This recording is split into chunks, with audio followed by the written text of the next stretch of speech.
Chapter 1. The night he heard her scrumpy bruise on Elena's cheekbone had turned the color of old wine by the time the sun set. She pressed a damp cloth against it, wincing as the cold fabric met swollen skin, and wondered distantly if this time he'd broken something. Her husband's rage had been worse tonight, something about the butcher's bill, or perhaps the way she'd looked at him across the dinner table. The reasons didn't matter anymore. They never had. She stood at the kitchen window of their narrow townhouse, watching fog roll through the cobblestone streets of Ashford. The city had grown darker in recent months, its gaslights flickering like dying stars. People spoke in whispers about disappearances, about bodies found drained in alleyways, about the old families who lived in the estates beyond the city walls and never walked in daylight. But Elena had larger monsters to fear than the ones in rumors. The front door slammed, her hands stilled on the cloth. She knew that sound, the particular violence of it, the way the hinges rattled in their frame. Thomas was home early from the tavern, and he was drunk. She could hear his uneven footsteps in the hall, the scrape of his boots against the floorboards, the muttered curses that meant he was working himself into another fury. Elena? His voice cracked through the house like a whip. She set down the cloth and smoothed her skirts with trembling fingers. In the kitchen, he appeared in the doorway, all red-faced rage and stale gin. His cravat hung loose, his waistcoat unbuttoned. He was handsome, her husband, or had been once, before drink and cruelty had carved new lines into his face. The man she'd married 3 years ago, desperate and naive and fleeing her father's debts, had vanished into this creature of violence and contempt. "You embarrass me," he said, moving toward her with the careful, predatory steps of a man who knew his power. At the tavern, Johnson asked after you said you looked poorly at market yesterday. Said you had bruises. Elena's throat went dry. "I said nothing to anyone.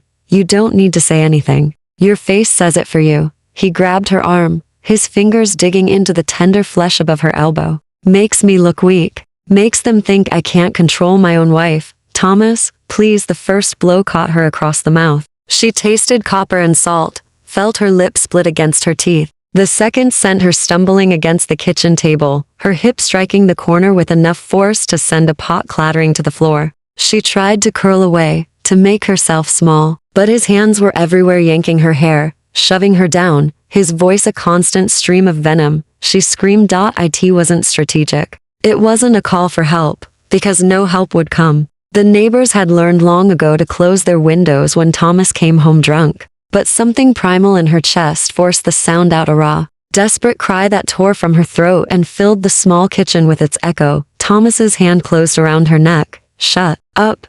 Each word was punctuated with pressure, his thumb pressing against her windpipe. Black spots danced at the edges of her vision. The room tilted. She clawed at his wrist, but his grip only tightened, and she thought with strange clarity, "This is how I die. In my own kitchen. Over a butcher's bill." Then the window shattered, glass exploded inward in a spray of glittering fragments. A figure moved through the opening with inhuman speed, dark coat billowing like wings. Thomas's hand left her throat as he was wrenched backward, his body slamming against the far wall with enough force to crack the plaster. Elena collapsed to the floor, gasping, her vision swimming. Through the haze, she saw him, the intruder. Though that word felt inadequate for what stood in her kitchen, he was tall and lean, dressed in black from his high collar to his polished boots. His face was angular and aristocratic, skin pale as marble in the lamplight. Dark hair fell across his forehead, and his eyes, his eyes were the color of smoke and old steel,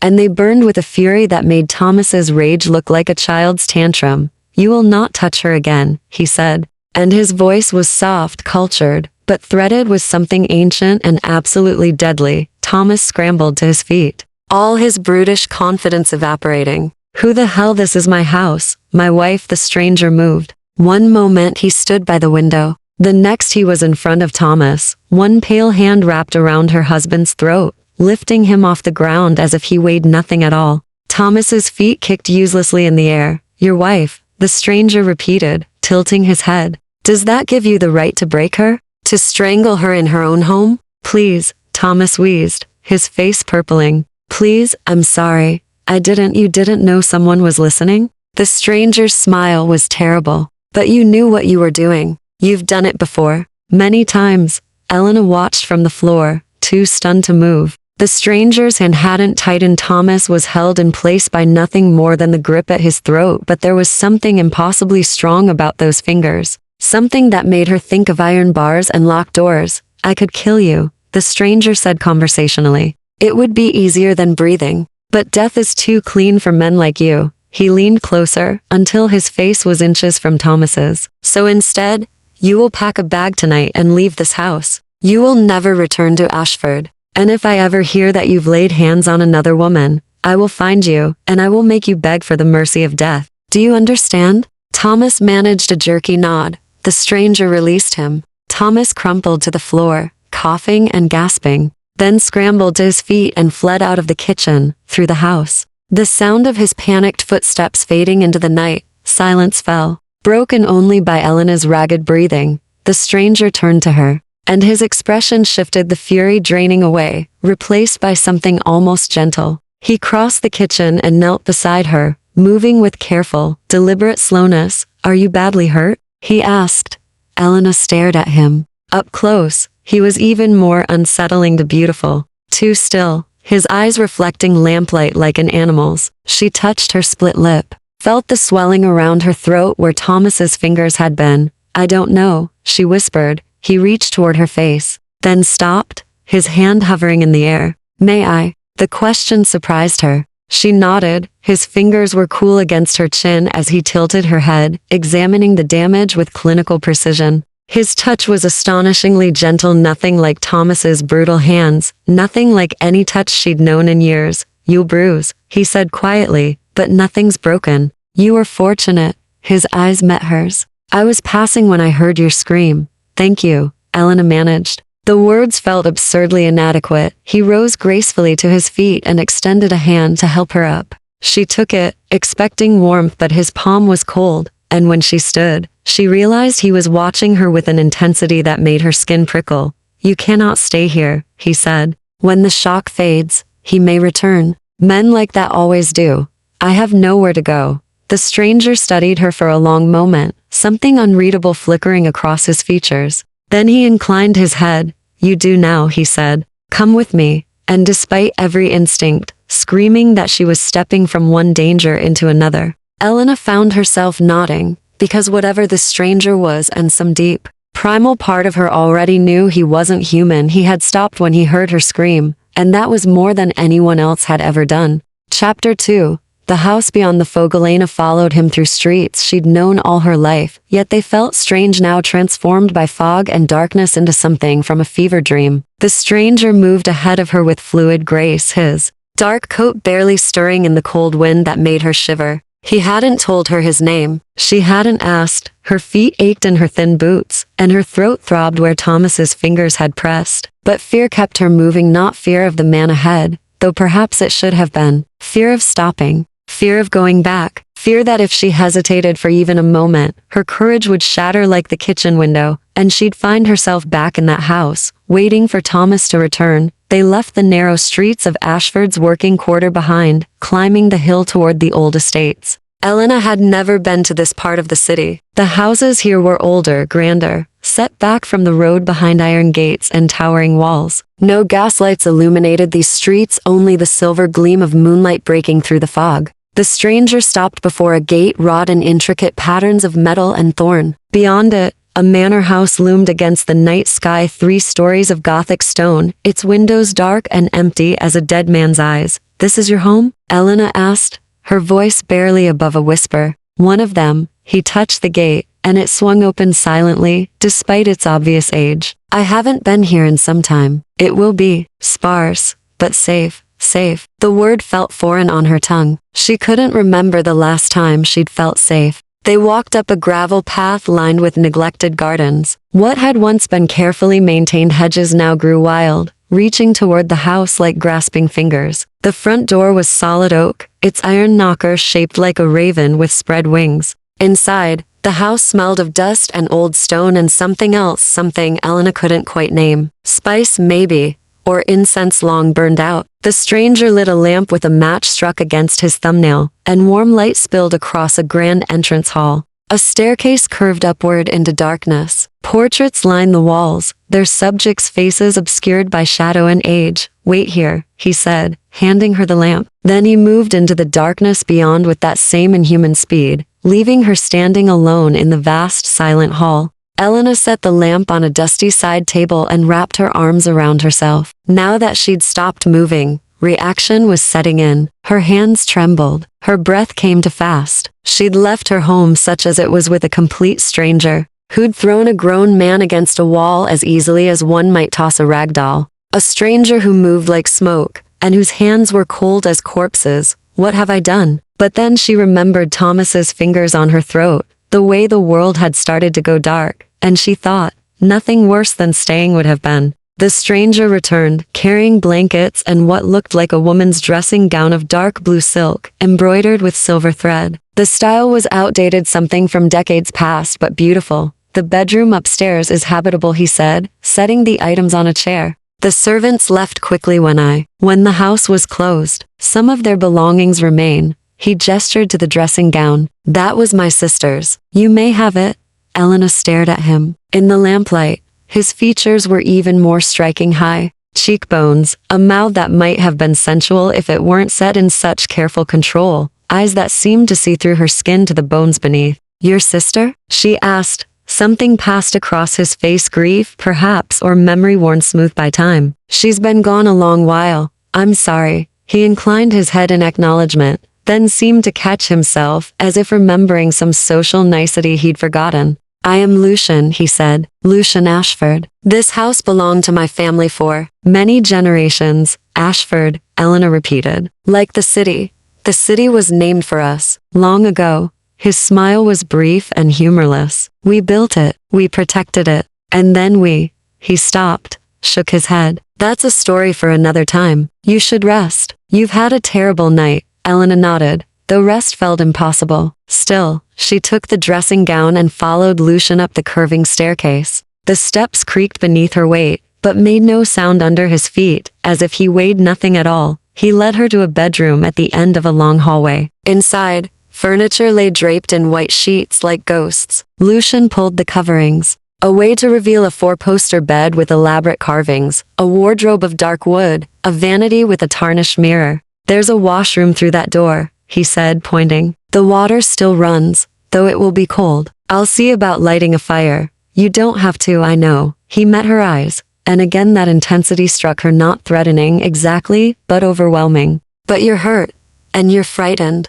and those things matter, even if you think they don't." Before she could respond, he was gone, moving back into the hallway with that unsettling speed. Elena sank onto the edge of the bed, her legs suddenly unable to hold her. The mattress was soft beneath her, far softer than the thin pallet she'd shared with Thomas. She touched her throat gingerly, feeling the tender flesh, the ghost of her husband's grip. Then she looked at the dressing gown in her lap, silk so fine. It slipped through her fingers like water, embroidered with silver constellations she couldn't name. Whose house is this? Who is Lucian Ashford? And why did he move like something that didn't need to breathe? Through the window she could see fog rolling through the estate's overgrown gardens. Somewhere in the house below, she heard movement, quick, efficient, inhuman. Lucian laying a fire, or doing whatever mysterious things he did in the darkness of his ancestral home. She should be terrified. Some part of her was terrified, but another part, the part that had screamed in her kitchen, that had taken a stranger's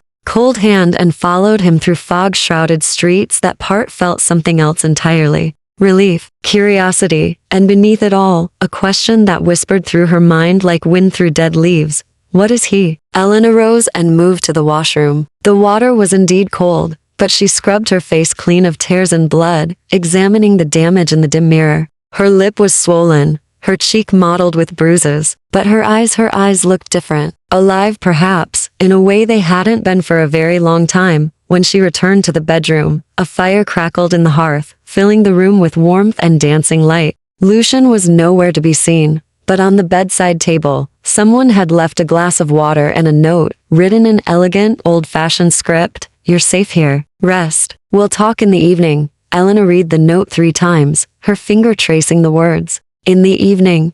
Not tomorrow. Not in the morning. In the evening. She looked toward the window, where the sky was just beginning to lighten with the approaching dawn, and felt the first cold finger of understanding trace down her spine. She'd been rescued by something that feared the sun. Chapter 3. The Truth in Shadow. Selena woke to darkness and disorientation, her heart hammering against her ribs. For one terrible moment, she thought she was back in the townhouse, that Thomas was standing over her, that the rescue had been nothing but a desperate dream conjured by a dying mind. Then she felt silk against her skin instead of rough cotton, smelled wood, smoke and old stone instead of gin and sweat, and remembered. She sat up slowly, wincing as her bruised body protested. The fire had burned down to embers, casting barely enough light to see by. Beyond the window, night had fallen again, full and complete, without even a hint of twilight. How long had she slept? A soft knock at the door made her flinch. "May I enter?" Lucian's voice muffled by the heavy wood. "Yes," Elena said, pulling the blankets higher. Though she wore the borrowed dressing gown, he entered, carrying a tray laden with bread, cheese, cold meat, and fruit. The lamplight from the hallway silhouetted him, making it impossible to read his expression as he crossed to set the tray on a small table by the window. "You slept through the day," he said. "I thought you might be hungry." The mention of food made Elena's stomach clench with sudden, ravenous need. She couldn't remember the last time she'd eaten before Thomas came home. Certainly. Maybe longer. "Thank you," she murmured, climbing from the bed on unsteady legs. Her body ached in a dozen places, each bruise announcing itself as she moved. Lucian noticed. Of course he noticed. Those strange, smoke-colored eyes tracked every wince, every careful movement. "You should eat slowly," he said. "Your body needs time to recover." Elena sat at the table and forced herself to take measured bites of bread and cheese, though everything in her wanted to devour it all at once. Lucian remained by the door, hands clasped behind his back, watching her with that same unsettling intensity. "Aren't you going to eat?" she asked. "I've already dined."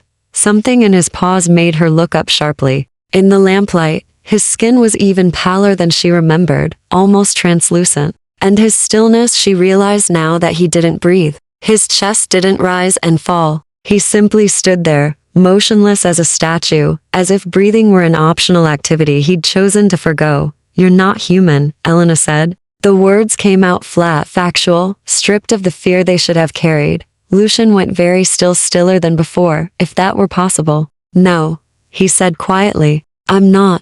What are you?" For a long moment, he didn't answer. Then he moved to the window and looked out at the darkened gardens, his profile sharp against the glass. "What do you think I am?" Elena set down her bread with trembling fingers. "The stories people tell, about the disappearances. The bodies found in alleyways, drained of blood. The old families who never walk in daylight." She swallowed hard. "Vampire." The word hung between them like smoke. Lucian turned to face her, and his expression was carefully neutral. "Yes." Elena's heart should have been racing. She should have been screaming, running, doing anything but sitting calmly at a table eating cheese while a vampire stood 10 feet away. But somehow the fear wouldn't come, or perhaps it was there, buried beneath exhaustion and the strange sense that she'd already survived the worst thing that could happen to her. "Are you going to kill me?" she asked. No, the answer was immediate, absolute. "Never."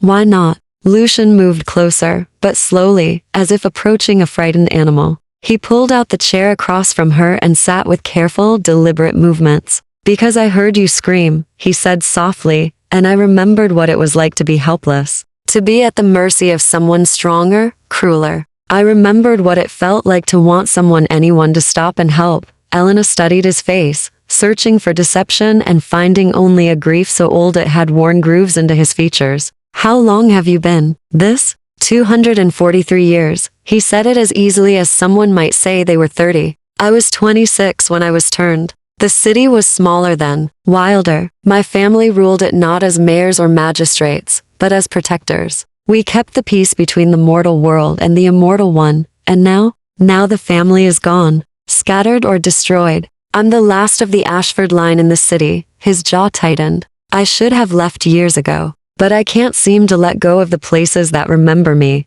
Elena took a sip of water, using the moment to gather her thoughts. "The bodies in the alleyways. Was that you?" No, Lucian's eyes flashed with something dark and angry. "That's House Corvin. They're young, reckless vampires who think the old laws don't apply to them. They feed without consent, kill without consequence, and hide behind their house's power. He leaned forward. The old ways required permission. Feeding was in exchange blood for protection, blood for healing, blood given freely or not at all. House Corvin has forgotten that. Or they simply don't care. Why don't you stop them? I'm one vampire against an entire house, and he paused, seeming to choose his words carefully. I'm not what I once was. There are rules among our kind territories, hierarchies, blood oaths. I broke mine when I abandoned my house decades ago. I have no standing in vampire society, no authority. Elena absorbed this, her mind racing. The world she'd known, the simple, brutal world of market days and dinner preparations, and her husband's fists had been torn away to reveal something far stranger and more complex beneath. Why did you bring me here? She asked. Really? Lucian met her eyes, and for the first time, she saw something vulnerable in his expression. Because you reminded me of someone I failed to save. A long time ago. He looked down at his hands, those cold, impossibly strong hands. And because I'm tired of hearing screams and doing nothing. Who is she? The one you failed? My sister, Catherine. His voice went soft. She married a mortal man who seemed kind. By the time I learned the truth, she'd hidden the bruises for months. I was away, attending to house business in London. When I returned, he stopped, jaw working. I was too late. Elena felt something crack open in her chest, recognition, perhaps, or kinship. I'm sorry. So am I. Lucian stood abruptly, as if the stillness had become unbearable. You should rest more. Your body needs time to heal. I've been resting all day. Then perhaps you'd like to see the house? He offered it tentatively, like an olive branch. It's not much, but it's safe. And there's a library if you read. Elena looked at him, this ancient, dangerous creature who'd saved her life and given her silk and treated her bruises with gentle hands. She should be terrified. Instead, she felt curiosity unfurling in her chest like a flower reaching toward impossible light. I'd like that, she said. Lucian's smile was slight but genuine, and it transformed his face entirely, made him look almost human, almost young, despite the weight of centuries in his eyes. Then come, he said, extending his hand. Let me show you what remains of the House of Ashford. Elena took his cold hand, and together they walked into the shadowed halls of a house that remembered when monsters and humans had lived in careful, complicated peace. Chapter 4. Threads of Silver. The library took Elena's breath away. It occupied the entire east wing of the manor, 2 stories of floor-to-ceiling shelves crammed with leather-bound volumes. A spiral staircase of wrought iron connected the levels, and tall windows now shuttered against the night must have once flooded the space with daylight. Now it was lit by oil lamps Lucian ignited as they entered, their warm glow making the spines gleam like jewels. Catherine loved this room, Lucian said, trailing his fingers along a shelf. She'd spend entire nights here, reading by candlelight. She said books were windows into lives she'd never live. Elena moved deeper into the space, overwhelmed by the sheer volume of knowledge surrounding her. Her own education had been minimal, enough reading to manage household accounts, enough writing to pen letters. But these books spoke of philosophy, history, languages she couldn't identify. You can read any of them, Lucian offered. Consider this house yours while you're here. While I'm here, Elena repeated, turning to face him. How long will that be? Lucian's expression shuddered. As long as you need. Or as long as it's safe. Safe from Thomas? Or safe from something else? He moved to one of the tall windows and touched the shutter, not opening it, but simply resting his palm against the wood. House Corvin doesn't know you exist yet, but they're expanding their territory, growing bolder. They've challenged the old boundaries, claimed hunting grounds that aren't theirs. He glanced at her. Eventually, they'll notice this house is occupied again. When they do, they'll come to investigate. And then what? Then I'll deal with them. His voice went cold, flat. But I'd rather you were far from here when that happens. Elena sat in one of the leather chairs scattered throughout the library, her body sinking into cushions that smelled of dust and age. Where would I go? I have no family, no friends who'd take me in. Thomas made sure of that, isolated me, turned people away, until I had nothing but him. Lucian crossed to her, kneeling so they were eye level. The gesture was courtly, old-fashioned, and it made her chest tighten with something she couldn't name. I have resources, he said. Money, connections in other cities. I could arrange passage to London or Paris, or anywhere you'd like. A new name, a new life, freedom. Paid for with vampire gold? Elena's laugh was bitter. Trading one cage for another? It wouldn't be a cage. His eyes searched hers. It would be a gift. No strings, no obligations, just a chance at the life you should have had. For a moment, Elena was tempted. She imagined stepping off a train in some foreign city, anonymous and unbound, with enough money to rent a room and start fresh. No Thomas, no bruises, no fear. But then she looked at Lucian, at the loneliness carved into every line of his face, the way he held himself apart, even as he knelt before her, and she realized something that should have terrified her but instead felt like truth. She didn't want to leave. I'll stay, she said quietly. For now, at least. Until I understand what this world is. What you are. Something flickered in Lucian's expression, surprise, perhaps, or relief. He nodded once and rose, putting careful distance between them again. Then I'll teach you, he said, the rules we live by. The houses and their hierarchies. How to protect yourself if House Corvin ever discovers you. Why would they care about me? I'm nobody. You're mortal, and you're under my protection. That makes you a statement. Lucian's jaw tightened. In vampire society, everything is about power and position. By sheltering you, I'm asserting a claim to this territory. I'm saying that humans here are not prey to be hunted at will.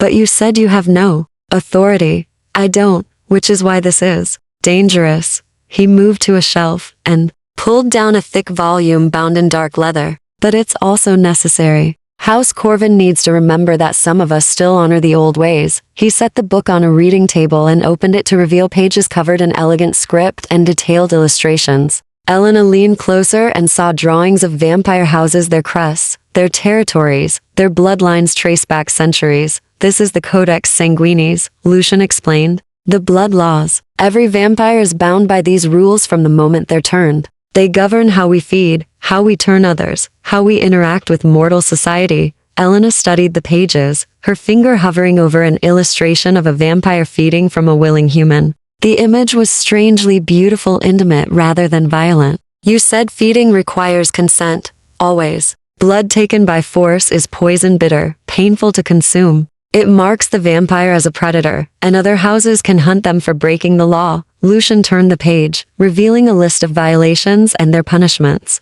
But more than that, forced feeding corrupts us, makes us monsters in truth, rather than simply in nature. How often do you need to feed? The question hung between them, personal and invasive. Lucian's expression went carefully neutral. Every few days, in small amounts, or once a week, more substantially. It depends on activity level, injuries, other factors. And who do you feed from? No one lately. He said it simply, but Elena caught the weight beneath the words. I left my house, which means I left my willing donors. I've been managing, feeding from animals when necessary, though it's not sustaining. Vampire society sees isolation as weakness, and weakness attracts predators. Elena looked at him, truly looked, and saw what she'd missed before. The hollows beneath his eyes, the sharp edges of his cheekbones, the way his clothes hung slightly loose on his frame. He was starving himself, had been for months, maybe years. Why? She asked softly.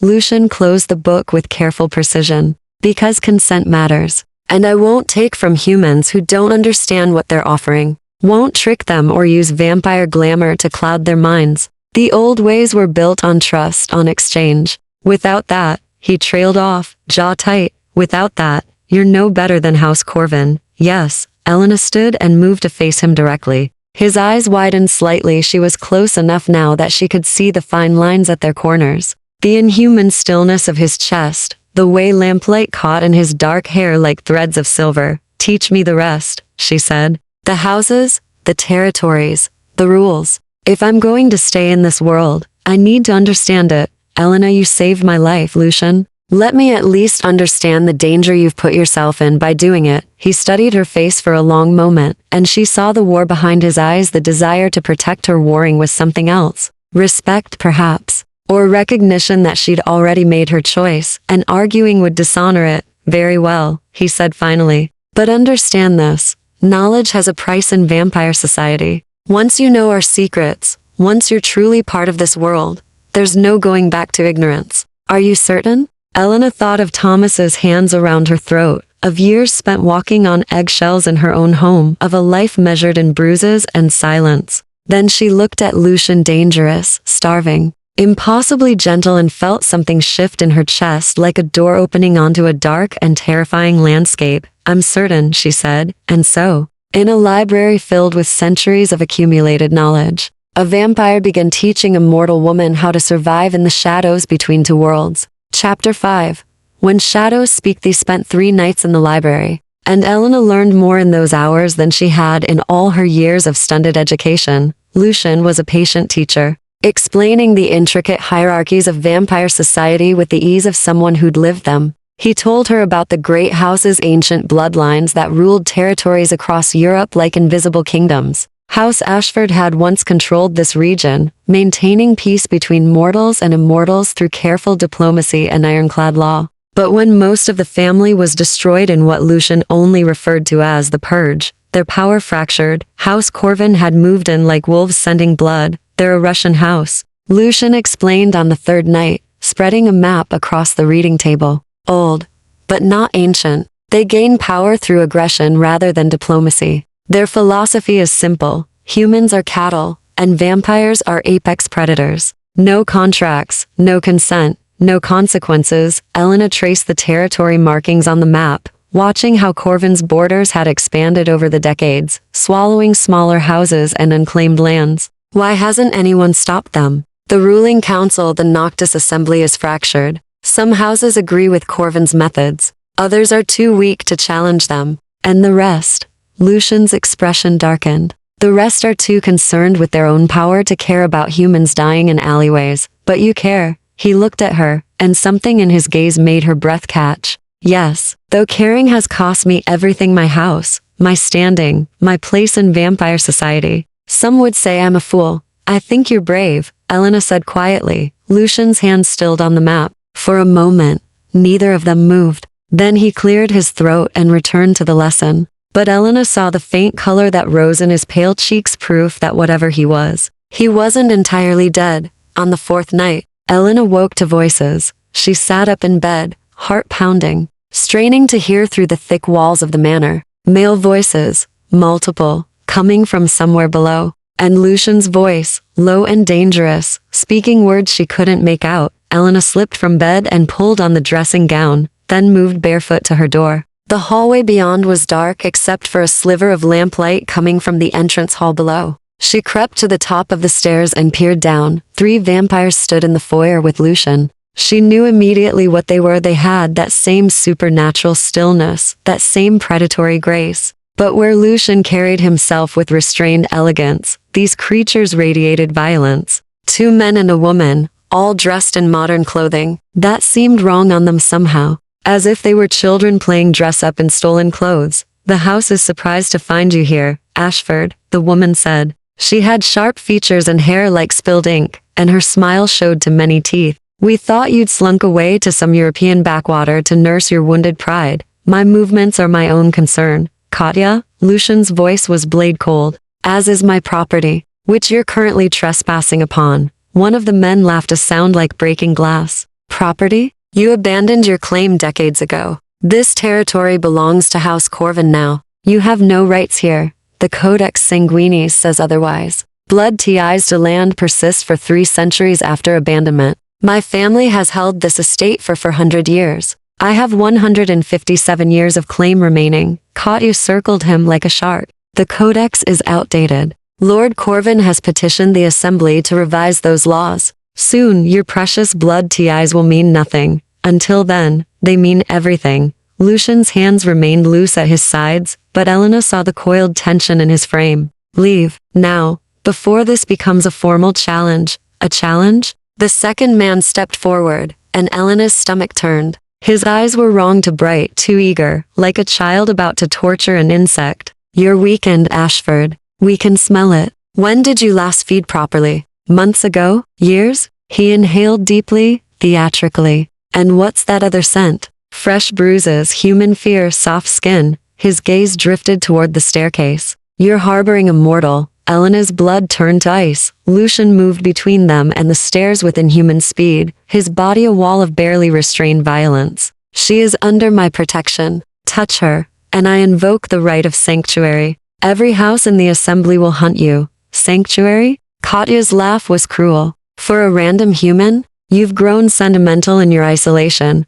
I've grown tired of vampires who think mortality makes someone worthless. Lucian's voice dropped to something lethal. Test me, Katya. See what this weekend isolated vampire can still do when properly motivated. The 3 Corvin vampires exchanged glances. Elena held her breath, pressed against the wall at the top of the stairs, watching the standoff with her heart in her throat. She should run, hide, do something, but her legs wouldn't move. Finally, Katya stepped back with a dismissive wave. Keep your pet, Ashford, for now. But Lord Corvin will hear about this. And when he comes, her smile was all fangs. Even sanctuary won't save her. They left in a blur of movement, the front door slamming behind them hard enough to rattle the portraits on the walls. Silence fell, heavy and oppressive. Lucian stood motionless for a long moment, his shoulders rigid. Then he turned and looked directly up at where Elena hid in the shadows. You can come down, he said quietly. They're gone. Elena descended on trembling legs. When she reached the foyer, Lucian was staring at the door, his expression carved from stone. I'm sorry, she whispered. I didn't mean to, they would have sended you regardless. He turned to her, and she saw fury warring with fear in his eyes. I knew this would happen eventually, but I'd hoped for more time. Time for what? To prepare. To strengthen myself. He stopped, jaw working. To make sure you could survive what's coming. Elena moved closer, until she stood directly in front of him. What is coming? Lucian's gaze dropped to her throat, then quickly away, but not before she saw the hunger flash through his eyes, raw and desperate. War, he said simply. House Corvin won't tolerate my defiance. They'll return with more vampires, stronger ones. They'll try to take this house, break my claim, and, he swallowed hard, they'll try to take you, to prove I have no power left. Then we prepare, Elena said, surprised by the steadiness in her own voice. You said you'd teach me to protect myself. So teach me. Elena, you don't understand. I understand that you're starving yourself. That you're weakened because you refuse to feed. That you put yourself between me and 3 predators despite barely being able to stand. She reached out and took his cold hand in both of hers. I understand that you're fighting a war you think you've already lost. Lucian stared at their joined hands as if they were a puzzle he couldn't solve. What are you saying? Elena's heart hammered against her ribs, but she forced the words out. I'm saying you don't have to starve. I'm saying that consent matters, and I'm giving it. Feed from me, Lucian. Get strong enough to protect us both. The silence that followed was absolute. Lucian's eyes widened, and for the first time since she'd met him, he looked genuinely shocked. You don't know what you're offering. Then explain it to me. He pulled his hand free and stepped back, creating distance. Blood exchange creates a bond. Not always, but often enough that it's dangerous. You'd feel what I feel, know where I am, be drawn to me in ways you can't control. It's intimate, Elena, more intimate than. He stopped, shaking his head. I won't bind you to me. Not like that. What if I want to be bound? The question hung between them like a held breath. Lucian stared at her, and Elena saw centuries of loneliness crack open behind his eyes, saw the desperate, impossible hope he was trying to suppress. Why? He whispered. Because I'm tired of being powerless, Elena said. Because you're fighting to protect me, and I want to fight beside you. Because, she swallowed hard. Because you make me feel alive for the first time in years. Lucian closed his eyes, and when he opened them again, they burned like smoke-filled silver. If we do this, he said slowly, it will change everything. Good, Elena said. I want everything changed. Chapter 6. Blood and Silver. Lucian led her back to the library, moving as if in a trance. His hands trembled, the first sign of uncertainty Elena had seen from him. He lit every lamp in the room until it blazed with warm light, then turned to face her with an expression caught between hunger and reverence. If we do this, he said, his voice rough, we do it properly. With ritual, with respect. The old ways. He gestured to one of the leather chairs. Sit, please. Elena sat, her heart racing so hard she was certain he could hear it. Probably could. Vampires had heightened senses, he'd explained during their lessons. He could likely smell her fear, her anticipation, the confusing tangle of emotions coursing through her. Lucian knelt before her again, that same courtly gesture that made something in her chest tighten. He took her hand gently, cradling it as if it were made of glass, The Codex Sanguinis requires verbal consent, he said, meeting her eyes. Clear, unambiguous, freely given. So I ask you, Elena, do you consent to share your blood with me? Do you understand that this may create a bond between us? That you may feel my emotions and I may feel yours? That you're choosing to tie yourself to a creature that vampire society considers outcast and powerless? Elena looked at him, really looked. At the sharp beauty of his features, the desperate hunger barely leashed behind his careful control, the loneliness that clung to him like a second skin. She thought of Thomas's hands, which had only ever hurt her, and then of Lucian's hands, which had been nothing but gentle, despite their terrible strength. I consent, she said clearly, freely and without coercion. I choose this, Lucian. I choose you. Something in his expression shattered and reformed. He brought her hand to his lips and pressed a kiss to her knuckles, old-fashioned, reverent. Thank you, he whispered, for trusting me with this. Then he turned her hand over and studied her wrist, his thumb tracing the delicate veins beneath her skin. Elena shivered at the touch, at the dark promise in his eyes. It will hurt, he warned. Only for a moment. Then, his voice dropped to something almost hypnotic. Then you'll feel everything I feel. The connection between us will open like a door. If it becomes too much, if you want me to stop, just say so. I'll stop immediately. Do you understand? Yes. Lucian's fangs descended with a soft click, elegant, razor-sharp, nothing like the grotesque tusks from folklore. He bent his head over her wrist, and Elena felt his cool breath against her skin, raising goosebumps along her arm. Thank you, he said again, so quietly she almost didn't hear it. Then he bit. Pain lanced through her wrist, bright and sharp, like pressing a hot needle to skin. Elena gasped, her free hand gripping the arm of the chair. But before she could cry out, the pain transformed into something else entirely. Warmth flooded through her veins, starting at the bite and radiating outward. Not physical warmth, something deeper, stranger. It felt like coming home after a long journey, like being seen for the first time. Like every lonely night she'd ever endured, suddenly acknowledged and understood. And beneath that, she felt him, Lucian's hunger. Yes, vast and terrible and held in check by sheer force of will for months, maybe years. But also his loneliness, so profound it made her chest ache. His fear for her safety. His wonder that she'd offered this freely, without expectation of payment or promise. His guilt for taking even this small amount. And beneath it all, a growing tenderness that terrified him more than any vampire army. Oh, Elena thought, he cares. He actually cares. Lucian's emotions washed over her like waves, and she understood with sudden clarity that this was what terrified him, not the feeding, but the vulnerability.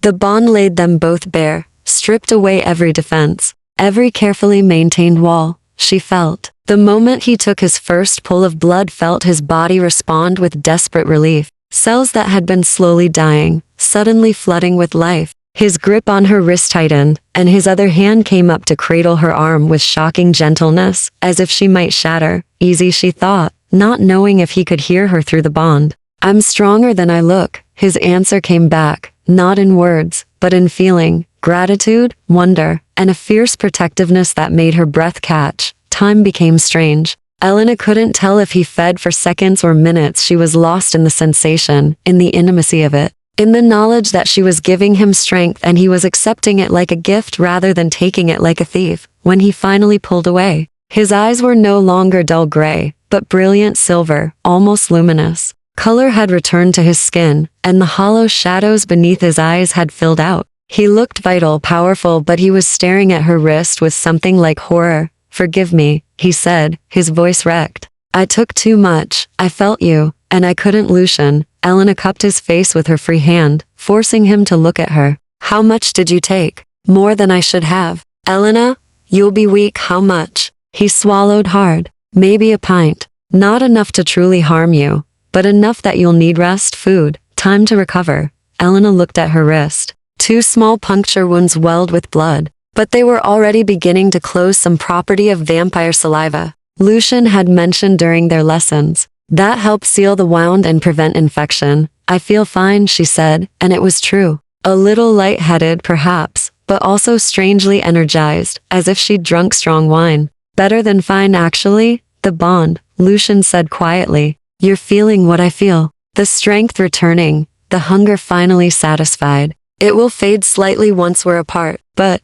he touched the bite marks gently, almost reverently. You'll always feel me now, Elena. Always know where I am, what I'm feeling, and I'll feel you. Good, Elena said. She could still sense him through the bond, his wonder, his fear, his carefully suppressed joy. Then you'll know I'm telling the truth when I say I don't regret this. Lucian closed his eyes, and she felt his emotions spike, a complicated tangle of relief and terror and something dangerously close to affection. When he opened them again, they blazed with renewed purpose. Then we prepare, he said, rising to his feet with fluid grace. The weakness that had plagued him was gone, replaced by predatory power. House Corvin will return, probably within days. We need to fortify this house, establish defenses, and most importantly, he pulled her gently to her feet. I need to teach you how to kill a vampire. Elena's eyebrows rose. You can be killed? With difficulty, yes. And you're going to learn how. His smile was sharp, dangerous, and absolutely devastating. Because when they come for us, I won't be the only one fighting back. Elena felt the bond hum between them, his determination flowing into her, her courage flowing into him, two damaged souls suddenly reinforcing each other like interlocking stones in an arch. Teach me, she said, and as dawn approached and Lucian showed her to a basement armory, filled with weapons designed to kill immortals, Elena realized she was no longer running from danger. She was preparing to face it head-on. Chapter 7. The Sigadi had 5 days, 5 days of preparation before House Corvin returned, and when they came with numbers. Elena stood at an upper window, on the 5th night, watching fog roll through the estate grounds. Through the bond, she felt Lucian moving through the house below, making final preparations. His emotions were carefully controlled now, locked down to avoid overwhelming her. But she caught flashes, grim determination, protective fury, and beneath it all, a tender fear focused entirely on her safety. The armory had yielded weapons Elena never imagined existed. Silver blades that burned vampire flesh on contact. Wooden stakes carved from ash and blessed with rituals older than the city. Vials of holy water that Lucian handled with careful respect. Explaining that faith mattered more than the object itself. True belief could make even tap water deadly to vampires who'd forgotten their humanity. The key, Lucian had told her during their training, is that we're harder to kill than humans, but not impossible. Decapitation works. Fire works. A stake through the heart will paralyze us long enough for someone to finish the job. He'd placed a silver dagger in her hand, teaching her the proper grip. Aim for major artery's throat, femoral wrist. We heal quickly, but blood loss still weakens us. And silver prevents rapid healing. Now Elena wore that dagger strapped to her thigh beneath her borrowed dress. Its weight both comforting and terrifying. Through the bond, she felt Lucian's attention snap toward the front gate. They're here. His voice whispered through the connection, not audible words, but meaning transmitted directly into her mind. 8 of them, maybe more. Stay in the upper hall, where we planned. Elena left the window and moved to the hallway overlooking the entrance hall, taking position behind a marble column. From here, she could see the front door and the grand staircase, but would remain hidden unless she chose to reveal herself. The door exploded inward, not open, exploded, torn from its hinges by supernatural strength, and sent skidding across the marble floor. 6 vampires poured through the opening like a tide of predators, Katya in the lead, with her cruel smile and 2 bright eyes. Lucian stood at the base of the staircase, perfectly still, perfectly controlled. He'd dressed formally for this dark suit, silk cravat, every inch the aristocratic lord he'd once been. But Elena could feel the violence coiled beneath his civilized exterior, ready to explode. Lord Corvin sends his regards, Katya purred, circling into the entrance hall. Her companions fanned out around her, young vampires, probably less than a century old, with the recklessness of those who'd never known consequences. He's disappointed you didn't accept his invitation to submit peacefully. I don't submit to bullies and murderers, Lucian said coldly. Tell your lord that House Ashford still stands, and this territory remains under my protection. One of the younger vampires laughed. You and what army, old man? You're alone, weakened, clinging to laws nobody respects anymore. Am I? Lucian's smile was razor sharp. You sent a mortal here last time. Do you smell her now? The vampires went still, nostrils flaring. Elena held her breath, pressing deeper into the shadows. Lucian had taught her to mask her scent using a mixture of herbs and ash. Not perfect, but enough to confuse young vampires. She's gone, Katya said, though uncertainty flickered across her face. You sent her away. Smart choice. Or perhaps, Lucian said softly, she's simply better hidden than you are at seeking. It was the signal they'd planned. Elena stepped out from behind the column and threw the first vial of holy water. It shattered against the nearest vampire's face, and his scream was inhuman, high and keening as his skin blistered and smoked. He fell, clawing at his burning eyes. Chaos erupted. Lucian moved like liquid death, silver blade flashing as he met the first vampire's charge. They collided with a sound like thunder, and Elena saw why he'd told her to stay back. Vampire combat was impossibly fast, impossibly violent. Bodies blurred and crashed together, and when they separated, blood painted the marble floor. Two vampires broke away from the melee, heading for the staircase, heading for her. Elena's heart hammered, but her hands stayed steady. She drew the silver dagger and braced herself, remembering everything Lucian had taught her. They're faster, stronger, but they're also cocky. Use their confidence against them. The first vampire reached her with inhuman speed, fangs bared, and Elena dropped into a crouch, slashing upward with the silver blade. It caught him across the thigh, severing the femoral artery. He screamed and stumbled, and Elena drove the dagger into his chest, not deep enough for the heart, but enough to buy precious seconds as silver burned through tissue. The second vampire grabbed her from behind before she could react, arms like iron bands around her ribs. His breath was cold against her neck, and she felt his fangs graze her skin. Then Lucian was there. He tore the vampire away with terrifying strength and slammed him against the wall hard enough to crack stone. The creature's head tilted at an unnatural angle, and he crumpled. Behind you. Elena screamed. Lucian spun, catching Katya's blade on his forearm. Blood sprayed his blood, dark and almost black in the lamplight. Through the bond, Elena felt his pain spike, felt him pushing it down to stay focused. He grappled with Katya, both moving too fast for Elena's eyes to track clearly. The vampire Elena had wounded staggered to his feet, murder in his eyes. She grabbed the wooden stake from her belt, ashwood, blessed, sharp as sin, and waited for him to charge. He lunged. Elena sidestepped and brought the stake down with all her strength, driving it between his shoulder blades. Not the heart. Not quite, but close enough. He seized, paralyzed, and collapsed. Elena. Lucian's voice, ragged with effort. She turned to see him struggling with three vampires at once, blood streaming from wounds on his face and chest. His strength had returned with her blood, but he was outnumbered, and even vampire healing had limits. Elena didn't think. She grabbed another vial of holy water and ran down the stairs, skidding across blood-slick marble to reach the fight. She smashed the vial against the nearest vampire's back, and his screams gave Lucian the opening he needed. His blade flashed once, twice. Two bodies fell, their heads rolling across the floor with sickening wet sounds. Katya stood alone now, breathing hard, her earlier confidence shattered. She looked at the carnage around her, 4 dead, 2 wounded, all within minutes. Her eyes found Elena, and naked hatred twisted her features. You'll die for this, mortal, she hissed. Both of you. Lord Corvin will bring the entire house down on your heads. Let him try, Lucian said, stepping between them. Blood dripped from his wounds, but he stood straight, unbowed. And tell him that House Ashford remembers how to fight. Tell him we will not yield. Katya bared her fangs, then vanished in a blur of movement, fleeing through the shattered doorway into the night. The wounded vampires limped after her, leaving their dead behind. Silence fell like a curtain. Lucian swayed, and Elena caught him as his legs buckled. Through the bond, she felt his strength failing, not from the fight, but from the blood loss, the wounds that even vampire healing couldn't close quickly enough. I've got you, she whispered, guiding him to sit on the stairs. You did it. We did it. They'll be back, Lucian said, his voice weak. Stronger next time. Lord Corvin himself, perhaps. Then we'll face that when it comes. Elena pressed her hands against his worst, wound a deep gash across his ribs, trying to slow the bleeding. Right now, you need to heal. Lucian's eyes met hers, and she saw exhaustion, pain, and something else, pride perhaps, or wonder.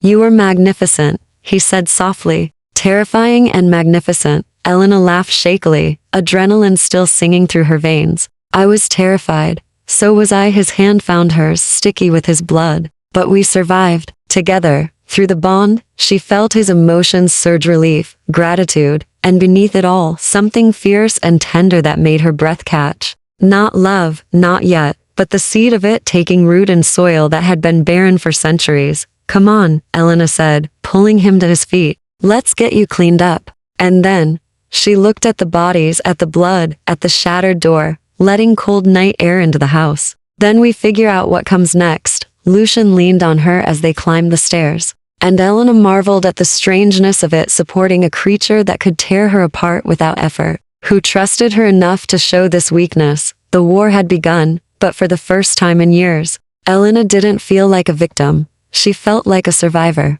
Chapter 8.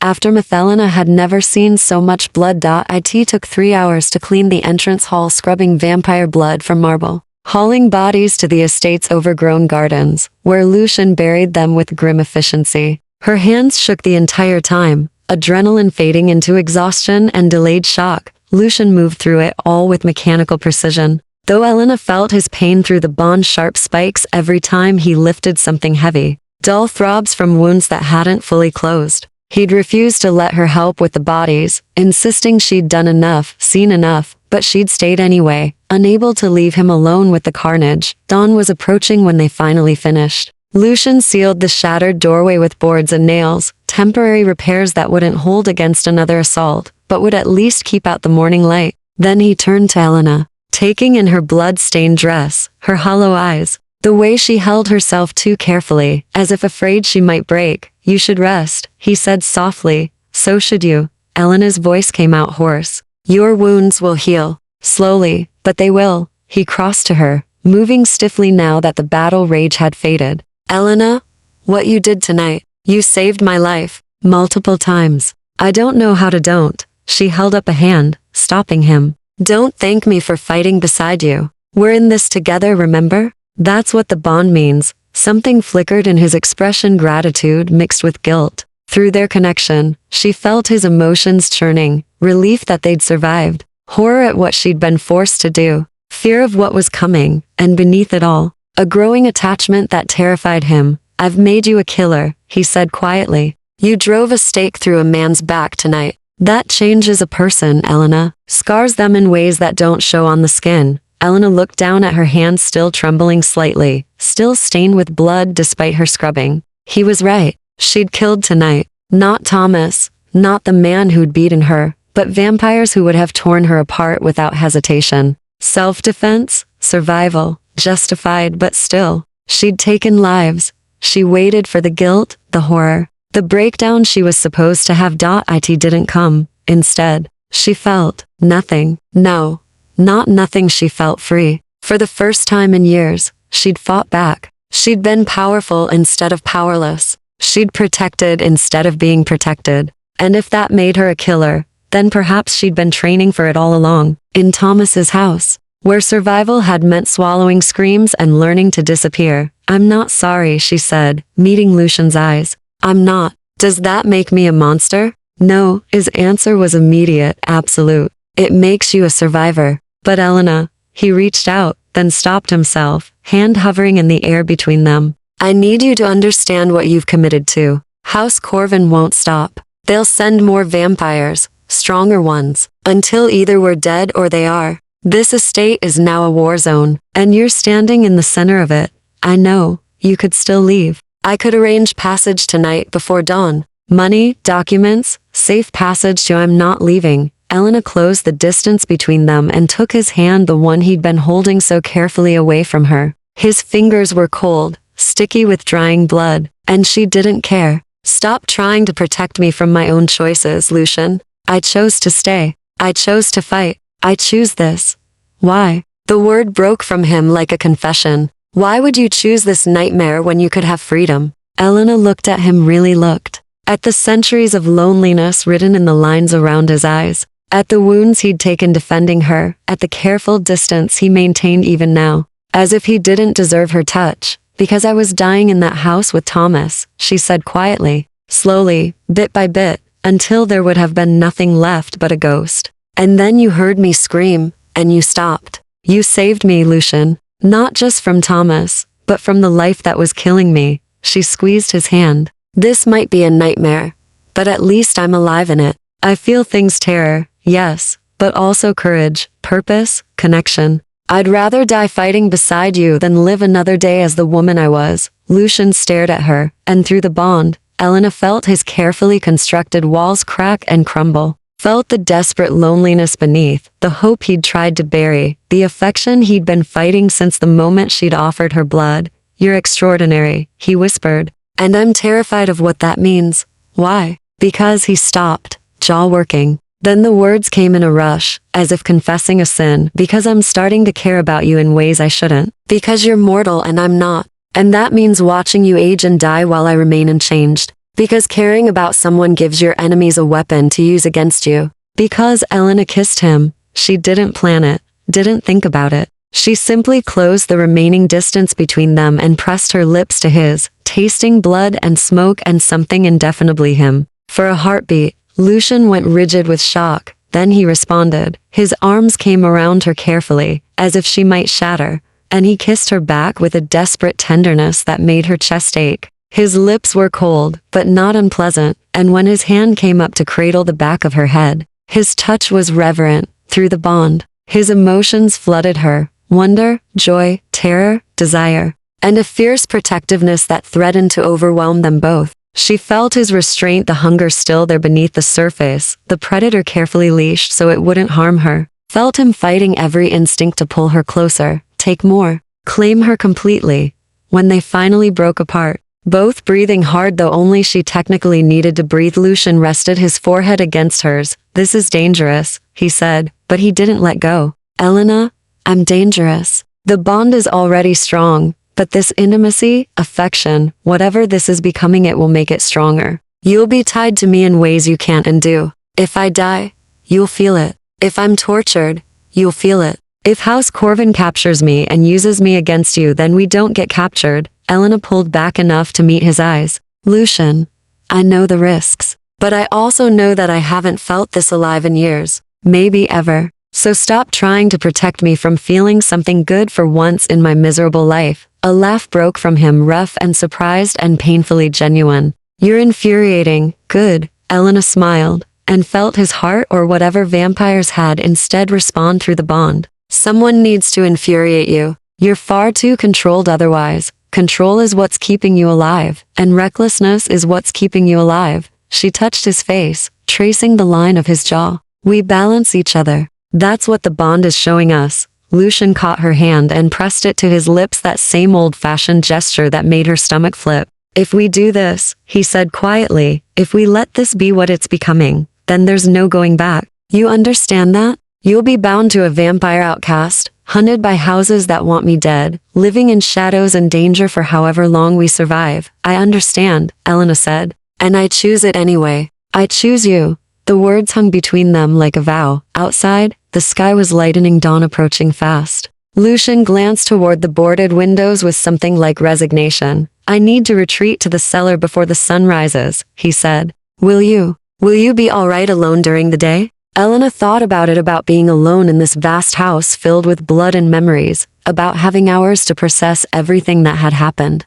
Part of her wanted to ask him to stay, but she knew he couldn't. Sunlight was one of the few things that could truly kill a vampire. I'll be fine, she said. I'll rest, eat, clean myself up. And tonight, when you wake, we'll plan our next move. Lucian nodded, but he didn't move. Instead, he pulled her close again, holding her as if memorizing the feeling of her in his arms. Thank you, he whispered against her hair, for choosing to stand with me, for not running when you had every reason to, for being brave enough to kiss a monster. You're not a monster, Elena said fiercely. You're the best man I've ever known, human or otherwise. Through the bond, she felt his emotions surge to complex to name, but warm and bright and achingly tender. Then he released her and disappeared into the shadows, heading for whatever sanctuary he'd prepared in the cellar. Elena stood alone in the entrance hall, surrounded by the evidence of battle, and felt the bond stretch between them like a golden thread, connected, chosen, no longer alone.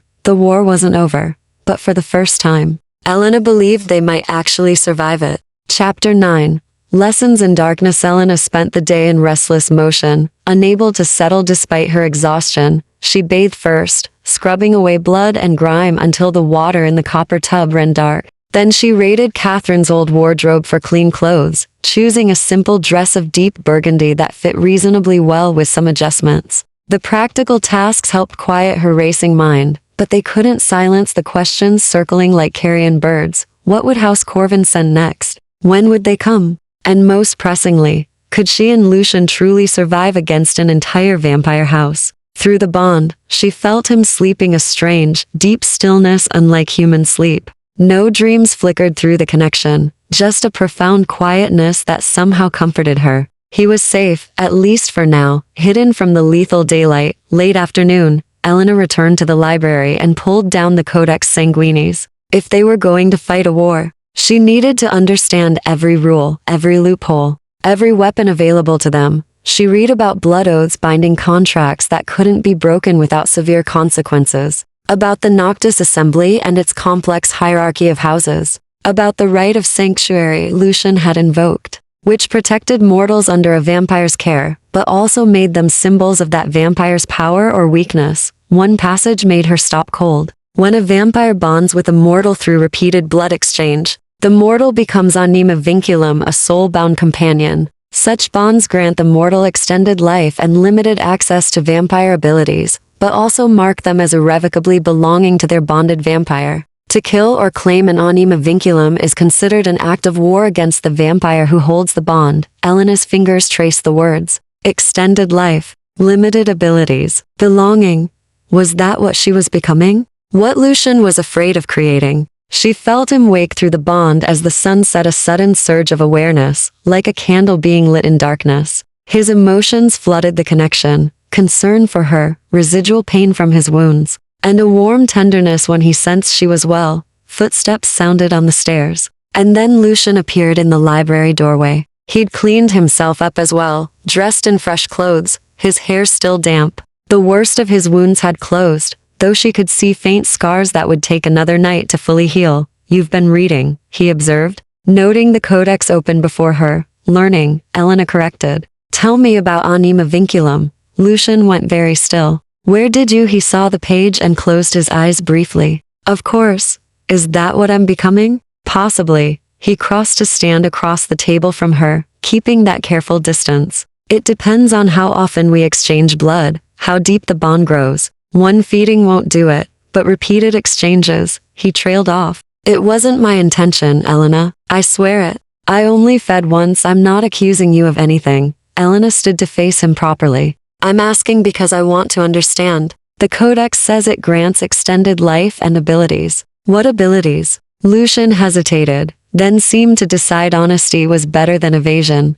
Enhanced strength, though nowhere near vampire levels. Faster healing, heightened senses. Some bonds even grant limited telepathy or the ability to sense other vampires. His jaw tightened. But it also means you're marked. Other vampires will smell my blood in your veins, know you're claimed. You become a target, a trophy, a way to hurt me. I'm already a target, Elena pointed out. Katya made that clear. At least this way, I'd be a target with weapons to fight back. It would also bind you to me more completely. The bond would be nearly impossible to break without killing one of us. He leaned forward, hands flat on the table. Elena, if we continue exchanging blood, you won't just be choosing to stand with me, you'll be choosing to become part of me. Your life expectancy would increase to potentially centuries, but you'd no longer be entirely human. You'd exist in the space between not mortal, not vampire, but something other. Elena absorbed this, turning it over in her mind. And if we don't exchange blood again?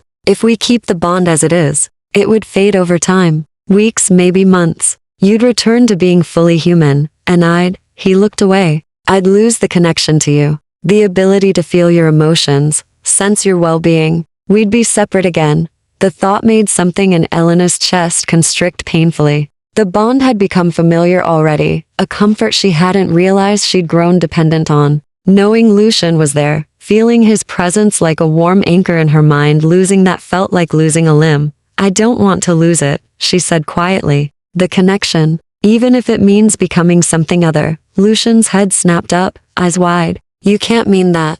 Why not? Elena moved around the table toward him. What am I giving up, really? A chance to grow old and die alone? A return to human society that never protected me when I needed it. Thomas is gone. My family is dead or distant. I have no friends, no prospects, nothing waiting for me in the mortal world. She stopped in front of him. But here, with you, I have purpose. I have someone who sees me, values me, fights beside me. Why would I give that up to chase some fantasy of normalcy that never existed for me anyway? Because you deserve a choice, Lucian said roughly. A real choice, not one made in the aftermath of trauma and violence. You're still healing, Elena, from Thomas, from your old life. You might feel differently in a month, a year, and I might not. She took his hands, ignoring how he tensed. Lucian, I know what you're afraid of. You're afraid I'm choosing you out of gratitude or fear, or because I have nowhere else to go. You're afraid I'll wake up one day and regret this. But I need you to trust that I know my own mind. You're 23 years old and I've lived more in these past weeks than I did in the previous 3 years combined. Elena's voice sharpened. Stop treating me like I'm too young or too damaged to know what I want. Yes, I'm wounded. Yes, I'm changed by what's happened. But that doesn't make my choices less valid. Lucian stared at her, and through the bond, she felt his internal war, the desire to accept what she offered warring with his guilt and fear and the weight of centuries teaching him that mortals were fragile, temporary to precious to risk. If we do this, he said slowly, we do it properly, not in desperation or necessity, but because we both choose it freely. And that means waiting at least until this war with House Corvin is resolved. Until you're not making decisions while your life is in immediate danger. Elena wanted to argue, but she saw the wisdom in it. How long? Until we've won or lost. Until you've seen what vampire politics truly look like, what my world demands. Until you've had time away from constant crisis to think clearly. He squeezed her hands gently. If you still want this bond after all that, after seeing the worst of what it means to stand with me, then I'll give it to you. Freely and fully. It wasn't what Elena wanted. She wanted the bond deepened now, wanted the strength and security it promised. But she understood his caution, even admired it. He was protecting her from her own impulses, giving her space to be certain. Fine, she said. We wait. But Lucian, she met his eyes. I won't change my mind. You need to accept that possibility. I'm trying, he admitted. It goes against everything I've learned into centuries. But he touched her face with careful reverence. You're teaching me that some rules deserve to be broken. A knock sounded at the front door sharp. Deliberate, unmistakably deliberate. They both froze, through the bond. Elena felt Lucian's alarm spike. No one knocked in vampire society. They either entered by invitation or broke down the door.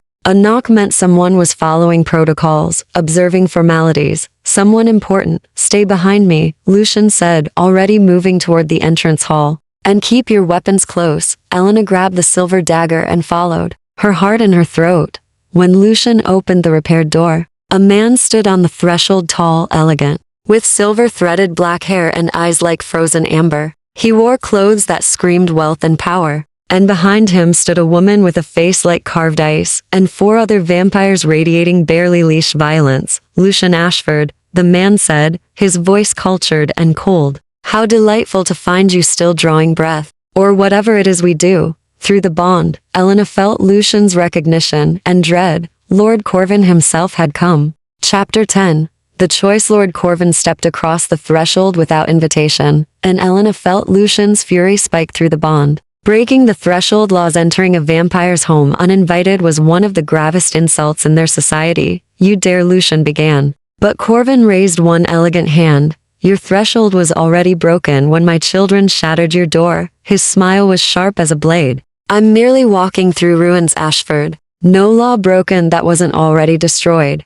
The 4 vampires filed in behind him, fanning out with military precision. The woman who moved with the same predatory grace as Corvin studied Elena with open curiosity that made her skin crawl. So this is the mortal who killed 3 of my fledglings, Corvin said, his gaze sliding to Elena. How unexpected. Tell me, little human, did Ashford promise you immortality for your service? Or are you simply too foolish to understand the danger you've placed yourself in? Neither, Elena said, before Lucian could stop her. I fight because I choose to. Because your house murders innocence and calls it hunting. Corvin's eyebrows rose. She has spirit. I can see why you've grown attached, Ashford. Though attachment to mortals always ends so messily. He moved deeper into the entrance hall, examining the repaired damage with a critical eye. You fought well, I'll grant you that. My children underestimated you both, but surely you understand this is over? You can't win against an entire house. Then why are you here? Lucian's voice was ice. If you're so confident in your victory, why negotiate? Because the Noctis Assembly is watching, Corvin turned to face them fully. You invoked sanctuary. You made this about the old laws, the old ways, and now certain traditionalist houses are asking uncomfortable questions about my methods. His expression darkened. You've become an inconvenience, Ashford. A symbol of resistance that others might rally behind. Good, Lucian said flatly. Corvin's laugh was genuine, almost admiring. I'd forgotten how stubborn your line could be. Very well. I'm here to offer terms a way for us both to walk away with our pride intact. I'm listening. Swear fealty to House Corvin. Acknowledge my claim to this territory and submit to my authority. In exchange, I'll grant you a position within my house minor, but respectable. You'll have protection, resources, and the freedom to continue your antiquated approach to feeding, so long as you don't interfere with my operations. Corvin's gaze slid to Elena. You may even keep your pet, if you're so attached. I'll grant her sanctuary under House Corvin's protection. Elena felt Lucian's revulsion through the bond, not at the offer of safety, but at the cost. Swearing fealty would mean abandoning every principle he stood for, bowing to a house that treated humans as cattle, becoming complicit in the very murders he opposed. And if I refuse? Lucian asked quietly. Then I return with 30 vampires and raze this estate to the ground. You'll die, your mortal will die, and House Ashford will be nothing but a footnote in history. Corvin's smile never wavered. Choose wisely. You have until midnight tomorrow. He turned to leave, his entourage following, but the ice-faced woman paused beside Elena. You reek of his blood, she murmured, her voice pitched too low for the others to hear. The bond has already begun. If he dies, you'll feel every moment of it, the pain, the fear, the final darkness. Remember that when you counsel him toward defiance. Then she was gone, and the house fell silent except for the sound of the door closing. Elena's legs gave out. She sat heavily on the stairs, her mind reeling. Lucian remained standing, staring at the door, his emotions a churning storm through the bond. Rage, fear, despair, and beneath it all, a crushing sense of defeat. You're considering it, Elena said. Not a question. I'm considering your life. Lucian turned to face her, and she saw the weight of centuries in his expression. Elena, he's right. I can't win against 30 vampires. Even with your help, even fighting with everything we have, we'll lose. And when we lose, you'll die, horribly. They'll make it slow to punish me for my defiance. So you'll bow to a monster instead? I'll keep you alive, Lucian said fiercely. That's all that matters now. Your life, your safety. Everything else is secondary. Elena stood, moving down the stairs until she was level with him. And what kind of life would that be? Living under House Corvin's protection, watching them kill innocents, knowing we could have fought, but chose survival instead? She shook her head. That's not living, Lucian. That's just dying slowly while still breathing. Better slow death than quick one, is it? Elena grabbed his hands, forcing him to look at her. Listen to what you're saying. You're ready to throw away everything you believe in, everything Catherine died for, everything House Ashford stood for, just to keep me alive for a few more years. Her voice cracked. Don't put that on me. Don't make my life the excuse for your surrender. Through the bond, she felt his anguish, the terrible choice tearing him apart. Save her and lose his soul, or keep his honor and watch her die. There has to be another way, he said desperately. Some option we haven't considered. There is. Elena's voice steadied with sudden certainty. The bond. Make me anima vinculum. Give me the strength and abilities to fight beside you as an equal. Together, we might survive what we can't survive separately. Elena, no. That's not. We agreed to wait. That was before Lord Corvin gave us a deadline. She squeezed his hands. You said repeated blood exchange creates the bond. How many exchanges? How long? Lucian closed his eyes. 3 exchanges over 3 nights creates an anima vinculum bond. But Elena, the transformation is painful. Your body has to adapt to vampire blood flowing through your veins, rewriting your cells. I can handle pain, Elena interrupted. I've been handling it for years. But I can't handle standing by while you sacrifice everything you are to protect me. I won't be that person, Lucian. I won't be the weakness that breaks you. You're not weakness, he said roughly. You're the first thing that's felt like strength in decades. But this bonding you fully, making you anima vinculum. It's irreversible. You'll be tied to me until one of us dies. You'll age slowly, live for centuries, exist in the spaces between human and vampire, with no place in either world with you, Elena said firmly. I'll exist with you. That's enough. That's everything. Lucian stared at her, and through the bond, she felt his resistance crumbling beneath the weight of his affection, his desperation, his need to believe they could survive this together. If we do this, he said slowly, we do it tonight. 3 exchanges over 3 nights means we need to start now to be ready before Corvin's deadline. Then let's start. Elena, stop trying to protect me from my own choices. She pulled him close, until their foreheads touched. I love you. I don't know when it happened or how, but I do. I love you, and I choose us over every safe, empty alternative. So please, please, trust me enough to let me fight beside you. The words hung between them like a vow. Lucian's hands came up to frame her face, and his eyes were bright with unshed tears, the one bodily function he'd told her that vampires retained. You love me, he whispered, as if testing the words. Yes, I love you too, he confessed. So much it terrifies me. So much I'd burn the world to keep you safe. And that's why he kissed her, deep and desperate. That's why I'll give you this. The bond, the strength, everything I have. And together, we'll show Corvin what House Ashford truly stands for. Elena smiled against his lips. No surrender, no surrender, Lucian agreed. He led her to his chambers in the cellar, a room she'd never seen, lined with dark wood and lit by candlelight. The bed was ancient, draped in silk, the color of midnight. He sat her down gently, then knelt before her with old-fashioned courtesy. 3 nights, he said. 3 exchanges. By the 3rd night, you'll be anima vinculum, bound to me in ways that transcend mortality. Are you ready? Elena offered him her wrist. I've been ready since the moment you heard me scream. Lucian's fangs descended, and as he bit down, Elena felt the bond between them surge and deepen, not just connection now, but fusion. His strength flowed into her veins like liquid fire, burning and transforming, rewriting her from the inside out. It hurt.